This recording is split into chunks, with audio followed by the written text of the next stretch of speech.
Satu ketika Kois ini kaget, tiba-tiba ada anjing dari kampungnya Laila sekonyong-konyong berjalan lewat depannya Kois. Kois mengikutinya karena dia ingin segera ketemu Laila. Jangan-jangan ini bisa mempertemukan aku dengan Laila. Di tengah perjalanan Kois melewati sekelompok orang kampung sedang sholat. Mungkin anjingnya lewat masjid mungkin. Tapi Kois tidak lihat mereka karena Kois sedang konsentrasi mengejar anjingnya. Setelah Kois pulang, orang tadi yang sholat marah-marah pada Kois. Wahai Kois, tadi engkau melewati kami saat sedang sholat. Kenapa kau tidak ikut sholat dengan kami? Kok kamu tidak lihat kita sholat, kamu lewati saja?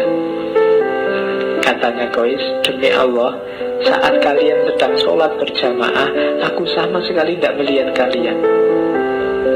Kenapa? Hatinya hanya fokus pada anjing dari yang dia cintai, Laila.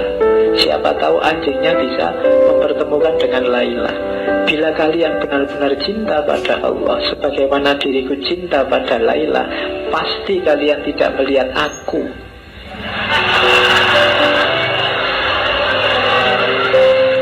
Padahal kalian sedang berbicara dengan Allah, tapi mengapa kalian masih bisa memperhatikan diriku? Aku saja yang mengejar anjing kepunyaan Laila, pujaan hatiku, sama sekali tidak melihat kalian. Jadi ini sindiran luar biasa dari Kois. Ya, aku aja cuma anjing aja sampai lupa sama kalian. Kalian sama Allah loh, masih bisa. Iya, sibuk sama diriku. Itu sindirannya Kois pada orang-orang. Jadi suatu ketika di rumah Laila diadakan pesta. Semua warga desa diundang. Majnun yang tidak diundang menyusup saja masuk. Sampai di dalam rumah dia lihat loh, orang-orang kok antri. Dia juga ikut antri. Nah, waktu dia ngantri kan yang membagi antrian kan Laila. Jadi dengan ikut antri itu dia bisa memandang wajahnya Laila. Waktu pas dia dapat antrian, Laila ini tidak ngasih makanan ke Kois, tapi malah piring yang untuk Kois dibanting sampai pecah. Wow, keluarganya Laila seneng. Alhamdulillah Laila sudah sadar sekarang.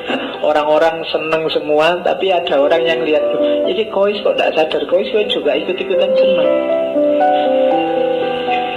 Terus ditanya sama orang sedekati Kois, Kois, kok kamu malah tersenyum? Kamu kan habis dipermalukan di depan semua warga desa. Kenapa mukamu masih senyum? Kois malah heran, loh kapan saya dipermalukan? Tadi waktu Laila mecah piringmu. Kois jawab, oh enggak begitu, kamu salah paham. Laila itu memecahkan piringku tujuannya hanya satu, agar aku ikut antrian lagi. Kalau aku ikut antrian lagi, bisa ketemu lagi, kita bisa berlama-lama saling memandang, sehingga rindunya bisa terobati. Jadi rahasianya di situ. Ya, ini sebenarnya sindiran bahwa kalau Allah ngasih kamu susah, kalau Allah ngasih kamu ujian, kesulitan, itu mungkin karena Allah ingin dekatnya lama sama dirimu. Kalau doamu lama tidak dikabul-kabulkan, mungkin Allah suka rindu mendengarkan suaramu terus. Jadi jangan salah paham dulu. Makanya cintailah Allah, dekatilah Allah dengan rasa cinta, maka kamu tidak akan kecewa, tidak akan mengeluh, tidak akan putus asa. Karena banyak rahasia di balik itu. Nah itu rahasia cinta ilahi. Kayak Laila yang banting piringnya Kois itu, kalau dilihat biasa saja kelihatan, oh ini tega sekali sama Kois. Tapi Kois yang ngerti rahasianya malah tertawa. Orang kampung yang tidak tahu dia sorak-sorak, dianggap wah Laila. Suatu ketika Majnun ini sakit, sama teman-temannya dibawa ke tabib. Katanya tabib, oh ini sakitnya parah, harus dibedah karena ada yang infeksi, ada darah yang harus dikeluarkan. Tapi Majnun menolak, jangan, saya tidak mau dibedah. Tabibnya bingung, lah kok kamu takut? Selama ini kan kamu keluar masuk hutan sendiri, macan nggak takut, apalagi binatang buas nggak takut. Lah kok kamu di bedah aja takut? Katanya Majnun, enggak, bukan di bedahnya yang saya takut. Lah kamu takutnya apa?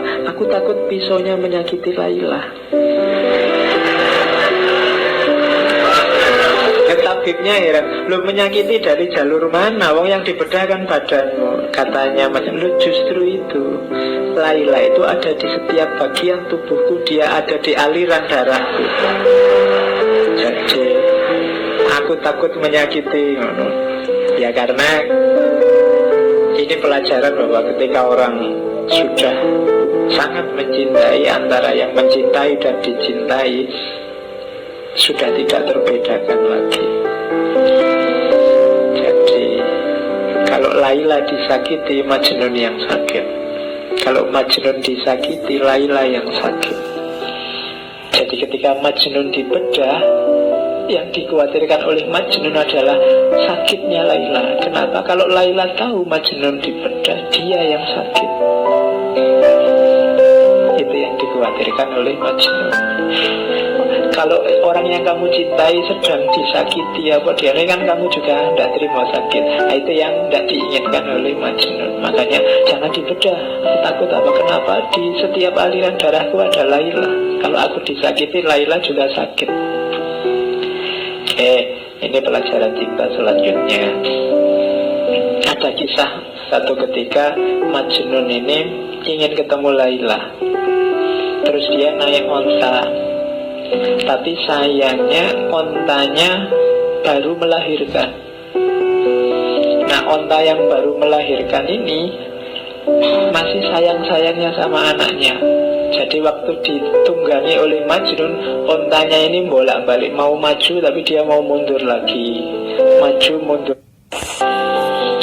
Akhirnya Majnun turun, katanya Majnun, sudahlah, saatnya kita berpisah, cintamu dan cintaku tidak sejalan. Iya, loh iya kan, ontanya mencintai anaknya, dia mencintai Laila, jadi tidak sejalan.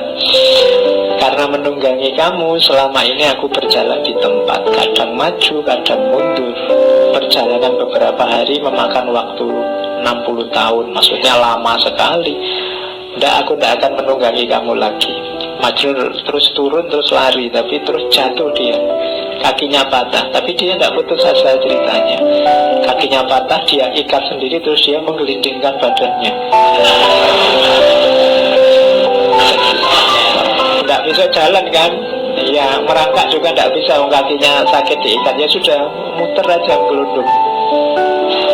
Nah, ini pelajarannya adalah kalau engkau masih terikat oleh dunia, oleh banyak hal di luar dirimu, kayak onta tadi yang masih kamu tunggangi, kamu tidak akan nyampe-nyampe pada yang kamu cintai. Kalau masih sangat banyak beban yang harus kamu bawa, kamu tidak akan sampai-sampai. Tinggalkan semua bebanmu, berjalanlah, berlarilah, menggelindinglah menuju yang kau cintai. Ya, yang dicintai pastinya Allah. Terakhir, satu ketika Khalifah ini yang mendengar cerita Laila Majnun sangat populer, satu ketika ingin tahu anak muda yang dilanda cinta itu kayak apa. Terus dia lihat ditemuinya Laila, tapi dia heran, oh Laila itu cuma kayak gini aja loh wajahnya. Qais menjadi Majnun karena kamu, tidak masuk akal apa yang dilihatnya dari dirimu sehingga membuatnya tergila-gila. Kamu bukan wanita yang sangat cantik, banyak wanita lain yang secantik kamu, bahkan melebihimu. Ada cerita yang bilang, katanya Khalifah, bahkan dayangku yang paling jelek lebih cantik daripada dirimu. Tapi Laila menjawab, diamlah, yang dia lihat tidak terlihat olehmu karena kamu bukan Majnun. Ya, kamu tidak tahu karena kamu bukan yang mencintai. Hanya yang mencintai tahu keindahan yang dicintai. Jadi itulah kisahnya.